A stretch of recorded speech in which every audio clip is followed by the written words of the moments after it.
வணக்கம். இரவு நேர பிரதான செய்திகளின் ஊடாக நர்மதா சிறையில் முதலில் தலைப்புச் செய்திகள். குறைந்த வருமானம் பெறும் குடும்பங்களை சேர்ந்த முதியோர்களுக்கான விசேட அறிவிப்பு.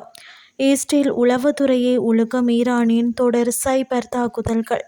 இனி விரிவான செய்திகள். குறைந்த வருமானம் பெறும் குடும்பங்களை சேர்ந்த முதியோர்களுக்கு அரசாங்கத்தினால் வழங்கப்படும் மாதாந்த முதியோர் உதவித்தொகையை தேசிய அடையாள அட்டை இல்லாத காரணத்தினால் பெற்றுக்கொள்ள முடியாமல் உள்ளது.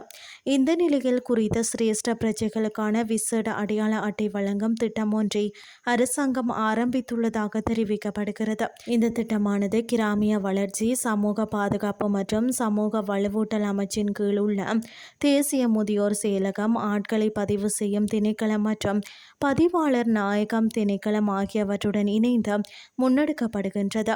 தற்போது 70 வயது மற்றும் அதற்கு மேற்பட்ட தகுதியுள்ள முதியோர்களுக்கு மாதந்தோறும் 5000 ரூபாய் உதவித்தொகையை அரசாங்கம் வழங்கி வருகின்றது.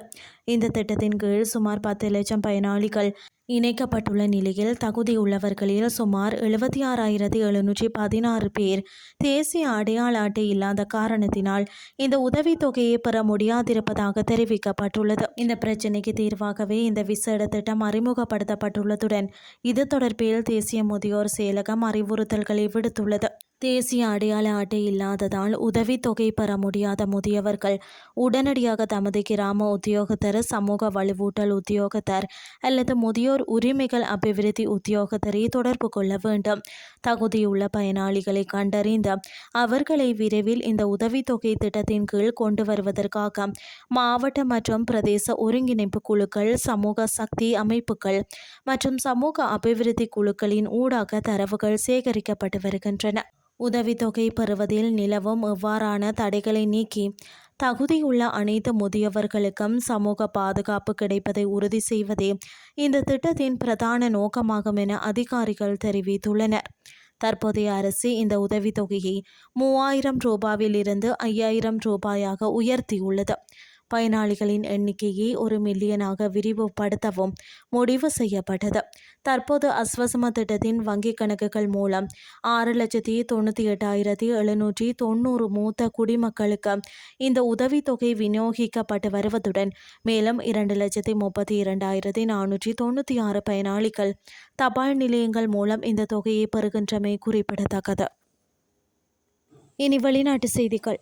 ஈரானுக்கு எதிரான அமெரிக்கா இஸ்ரேல் போர் தொடங்கியதிலிருந்து இஸ்ரேலுக்கு எதிரான ஈரானிய சைபர் தாக்குதல்கள் பெருமளவில் அதிகரித்துள்ளதாக தெரிவிக்கப்பட்டுள்ளது. இஸ்ரேலின் தேசிய சைபர் பாதுகாப்பு பிரிவின் இயக்குனர் ஜெனரல் யோசி கராடி இதனை தெரிவித்துள்ளார்.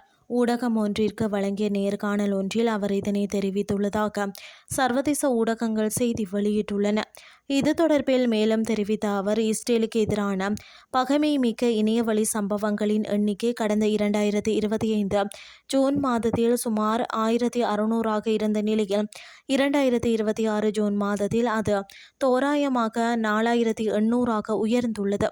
சில கேக்கர் குழுக்கள் மிகவும் திறமையானவை. எங்களால் அவர்களை கையாள முடியும். ஆனால் நாம் அவர்களை அலட்சியப்படுத்தாமல் தீவிரமாக எடுத்துக்கொள்ள வேண்டும்.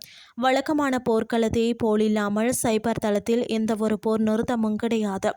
இந்த சைபர் தாக்குதல்கள் முக்கிய உள்கட்டமைப்புகள், பெரிய நிறுவனங்கள் மற்றும் சட்ட நிறுவனங்கள், கணக்கியல் நிறுவனங்கள் போன்ற சிறிய வணிகங்களை இலக்கு வைத்துள்ளன. எளிதாக ஊடுருவக்கூடிய நிறுவனங்களின் கணனி அமைப்புகளில் உள்ள தரவுகள் முழுமையாக அளிக்கப்பட்டுள்ளன என அவர் தெரிவித்துள்ளார். இந்த குற்றச்சாட்டுகள் குறித்து ஈரான் உடனடியாக எந்தவொரு கருத்தும் தெரிவிக்கவில்லை. எனினும் பிற நாடுகளுக்கு எதிராக தாங்கள் எந்தவித கேக்கிங் தாக்குதல்களையும் நடத்தவில்லை என தொடர்ந்து மறுத்து வரும் டெஹ்ரான் தங்களது சைபர் உள்கட்டமைப்புகளும் தாக்குதலுக்கு உள்ளாகியிருப்பதாக முன்னர் தெரிவித்திருந்தமை குறிப்பிடத்தக்கது. செய்திகள் யாவும் நிறைவடைகின்றது.